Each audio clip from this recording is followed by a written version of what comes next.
So I wanted to try something new on this channel, and that was actually doing a comprehensive breakdown of what goes on in high level plays in Devil Daggers. I don't want to spend too long kind of going into too much depth, so I'll try and just talk through the process that I go through in my current personal best run, which is currently at 4th place. So this run here. Okay, as it's downloading, I'll just explain the opening to the run. So you'll see the same thing in pretty much every top player's run. It opens with quite an intensive farm. Now, farming in this involves keeping the towers alive as long as possible to collect as many early game gems from the skulls as you can. As each tower is respitting every 20 seconds, you can get a pretty good indication of when to focus on which tower.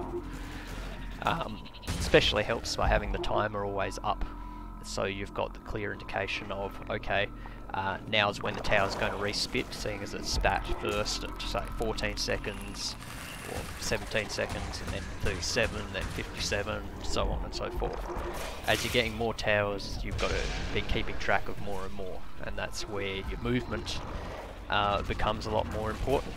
And you'll see a lot throughout this that I tend to stick wide around the arena to keep track of where everything is. Where my position is usually on the corner of the arena, I'm using a combination of bunny hopping and strafing as I'm moving throughout. The bunny hopping keeps you at about the same pace as the skull ones as they're moving directly at you. It keeps you on pace, you don't ever really outrun anything in the game. But the combination of strafing and bunny hopping means that they have to keep recalculating where you are, and so in the process of that they get thrown off course and move in wide arcs, which allows you to easily sidestep them if you're aware of them.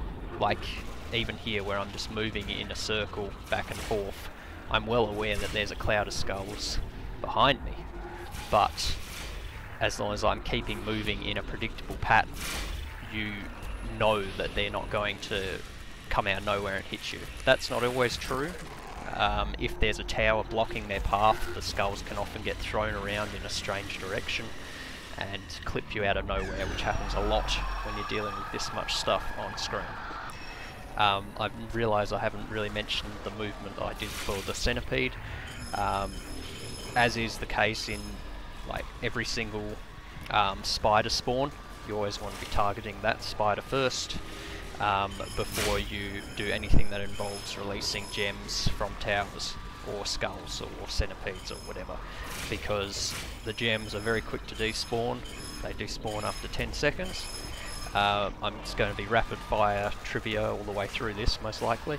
So basically here what I'm doing is I'm keeping alive basically all of the squid ones which are more predictable in their movements and motions apart from the impalers. Targeting the spiders first here to prevent them from making all their gems despawn. See if I can get a quick clean scrape on this centipede, which I do, and then I want to clear out the squid 2s as fast as possible. You can leave squid 2s up if you're doing something ridiculously risky like this, but it's not really recommended because at most you're going to get 1 or 2 more gems, and seeing as the purpose of a chaos farm is to get the final hand upgrade before you get to the gigapedes at 260 seconds, it's kind of negligible. There's enough gems flying around that if you're stopping from shooting to collect them, like I did there, you won't have a problem with them. Chaos farming is not really recommended. It's just at this high level of play you want as many gems as possible by the time it gets towards the end game.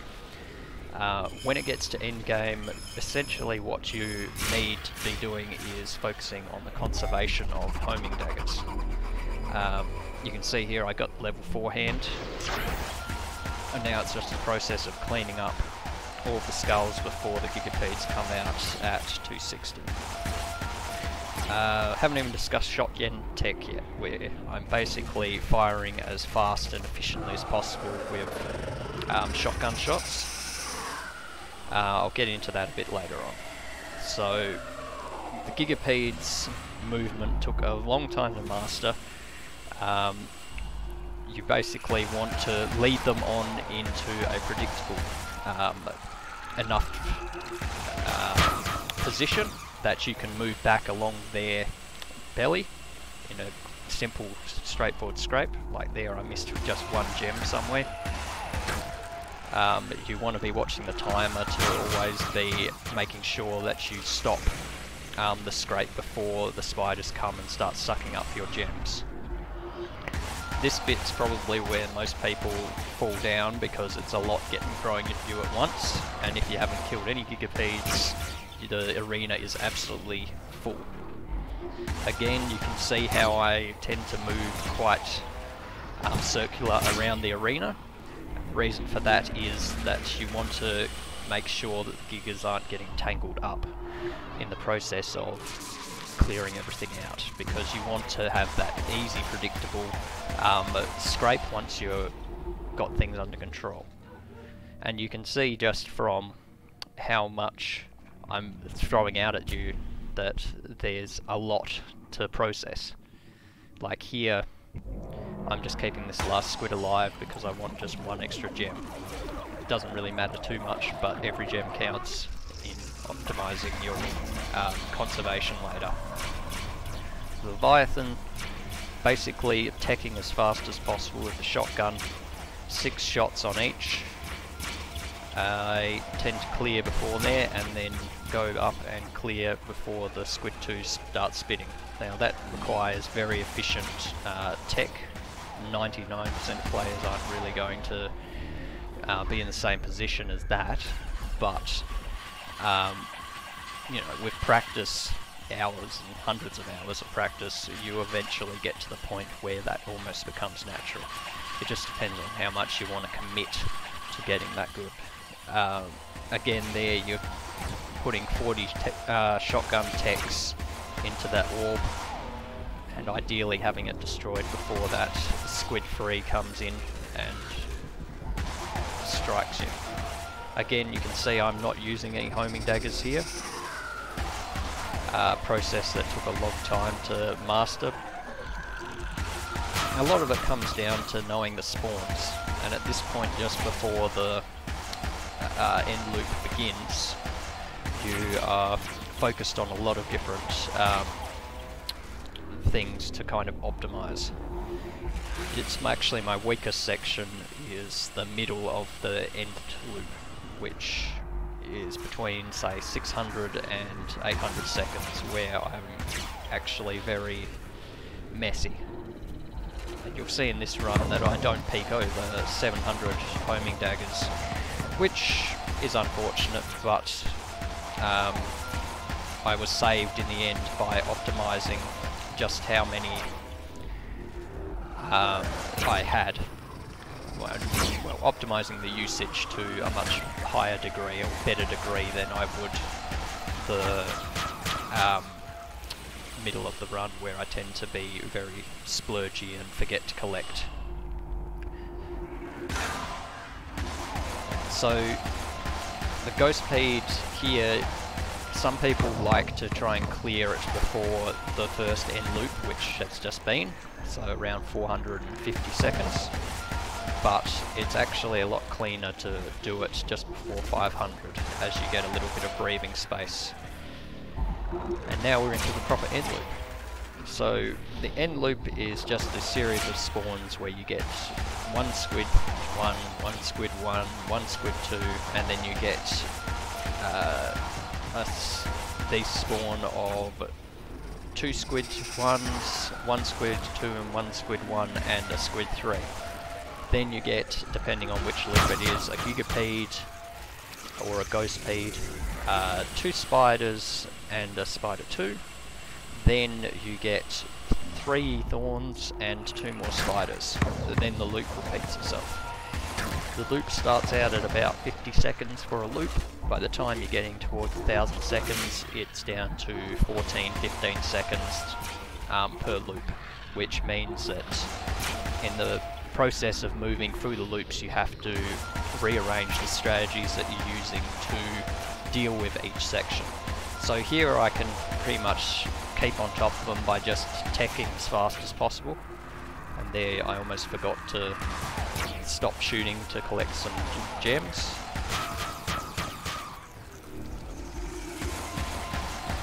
When it gets past 600, you'll find that the margin of error becomes quite a bit less and it's much easier to mess up.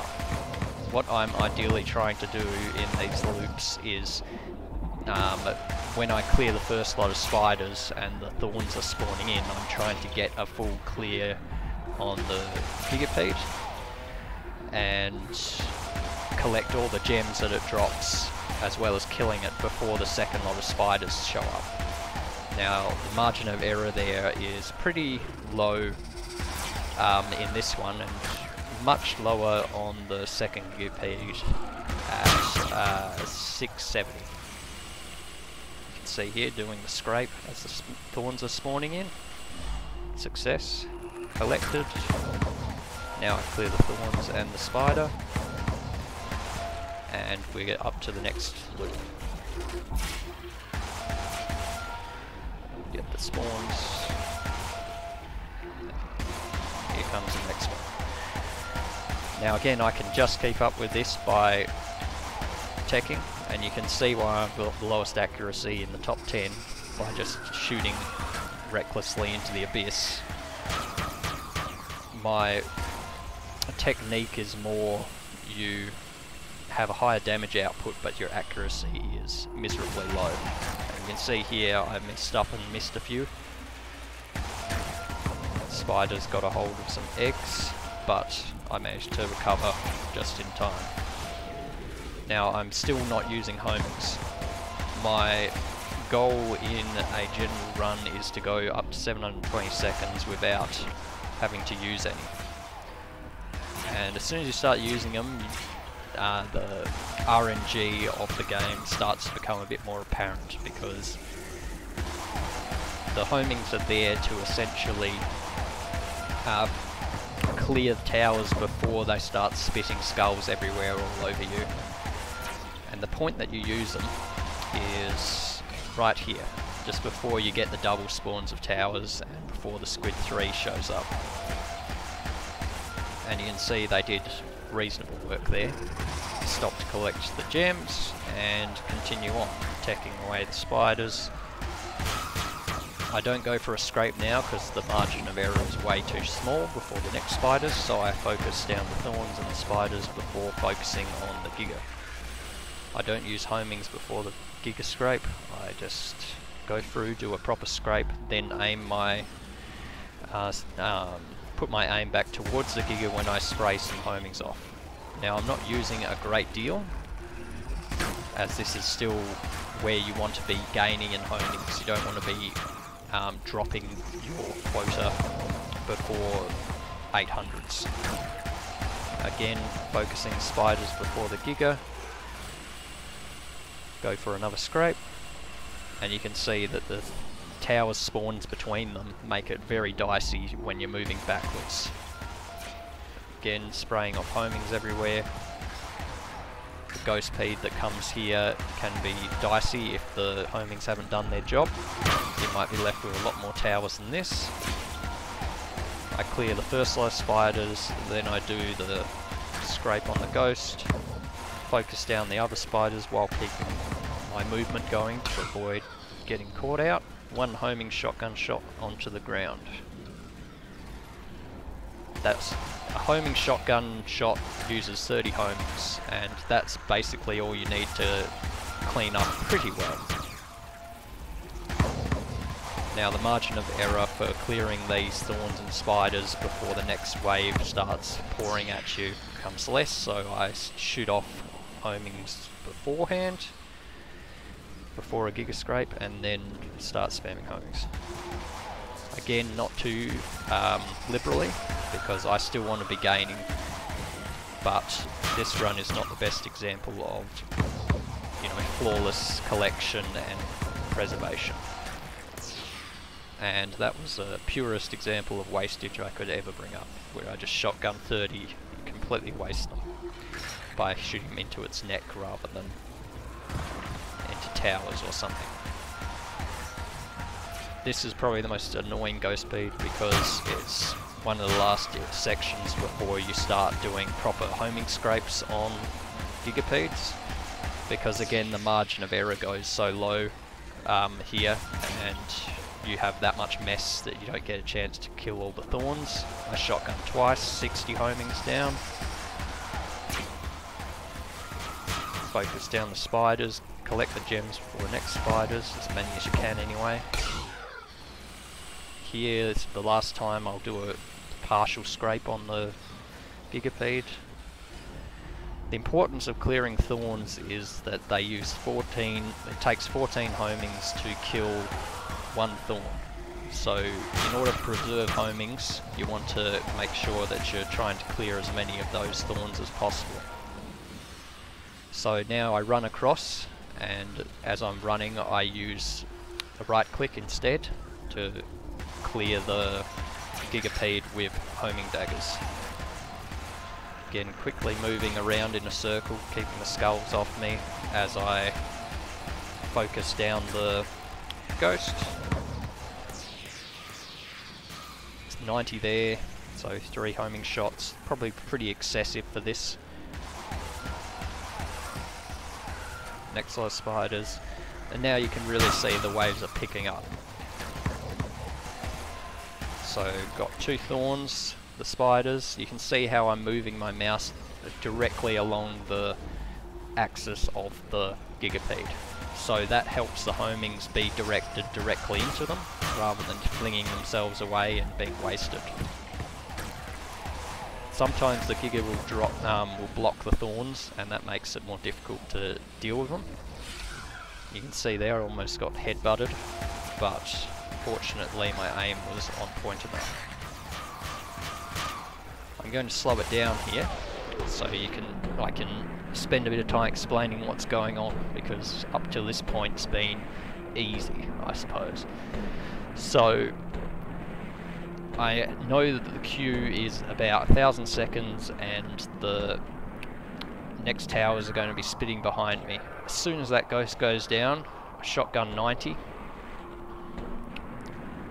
The spiders are very frustrating when it comes to homings, because it takes 3 homings to deal with one spider, and spiders aren't priority targets for the homing daggers. So you are much better off focusing down the spiders with a shotgun shot or a stream. Ideally a shotgun shot at this time, because you've got a much higher damage output to the time involved in targeting them. So you can see there I'm dodging and weaving, and the skulls are fortunately not hitting me. But 9 times out of 10 at this point it's almost all random chaos, and at full speed you can really get the sense of being completely overwhelmed if you don't follow a very specific logic. So here you can see a sort of clean homing scrape where I'm aiming right up the body of the giga and then spraying out and around. Cleared it pretty quickly, and you can just see the homing sort of at work, spinning around. One homing can kill, I believe, 4 of the normal skulls. 1 of the larger skulls can kill the squid 1s and squid 2s in one. There I got lucky because the homings actually targeted the spiders, so I lost not too many gems and actually got the chance to collect a few. You can damage those spider 2s as they're putting their heads up. You can hear by that sound, the ding ding, that it's taking damage. If you get completely direct shots on thorns, they only take 2 direct homing shots to deal with. You can see there I actually ignore this first spider because I figure there's just not enough time. So very clean, quick scrape. It actually manages to eat a few of these, which is unfortunate. I just spray homings up in its face, and we've got another ghost speed. And you can tell when ghost speed's coming because the homing daggers stop firing at enemies and clacking off the ground. You can see after I'm using the homings I tend to target the Squid 3 because Squid 3 is notorious for not dying to homings. Normally there's always just one gem left on it and it causes grief. So here, just quickly, very quickly getting the small spiders and then straight onto the ghost because there's next to no margin of error at this point. You can see I'm leaving these little skulls alive, and fortunately enough, because of my subtle movements, I'm able to let them just spin harmlessly around me. You can see I almost got hit by an egg there. 90 homing shots and I am out of homings. So at this point we're entering the final stretch, and the final stretch is where I know that I'm completely screwed, but I'm going to simply keep alive as long as possible, and you can see just how hellish it starts to get. So you can see how close that was, for example. In the span of 5 seconds it can go from being under control to being an absolute mess. And this is an example of a stretch going on ridiculously long and having next to no margin for error. In terms of what I could improve on, definitely it involves having as many homings as possible and using as few as possible at each interval. This was a pretty good demonstration of having a reasonably good amount of collection and a reasonably good amount of luck.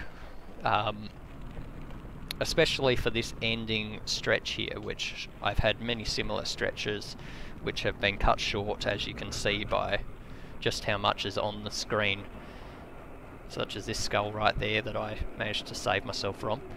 That in full speed was instantaneous, one flame thick, basically. Just out of impulse, and from having been to this kind of circumstance so many times. But you can see how easy it is to die. And considering the whole game is one hit to die, the fact that I survive in this state for another 5 seconds is testament to how important movement is. And also how important it is to be having good luck, because at this point you're really going to need it. And here is where I finally run out of luck.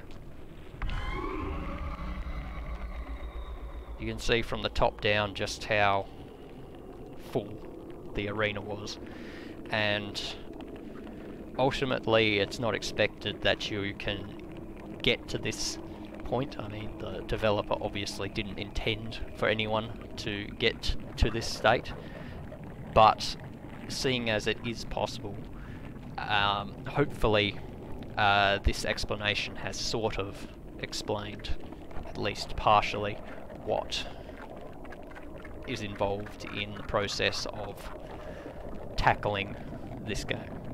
Yeah, thanks for tuning in.